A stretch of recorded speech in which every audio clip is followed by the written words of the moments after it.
Speed हेरेर बल निकालिदिने प्लेयरै midfielder थिएन भने अर्को प्लेयरहरू रिसाउँछ नि त।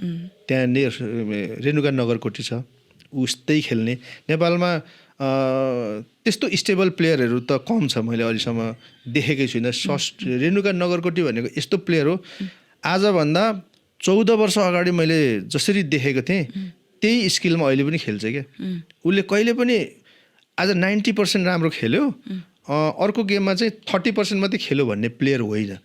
ऊ प्लेयर चाहिँ यस्तो प्लेयर हो जसले चाहिँ नेपालमा पहिलो प्लेयर हो जसले 99 खेल्छ क्या। 90%, 99 भने 90% उसले जस्तोसुकै होस्, लोकल टुर्नामेन्ट होस् या के अरे क्लबको गेम होस्, नेसनल गेम होस् या इन्टरनेसनल, जस्तोसुकै एक्सपोजर, जस्तोसुकै वर्ल्डको जापानिजसँग खेलेको हामीले एसियाको गेममा हेरेको थियौँ नि त। एसियन गेममा जापानिजसँग खेल्दाखेरिको प्लेयर पनि उसले आफ्नो स्किल 90% नै खेलेको थियो कि।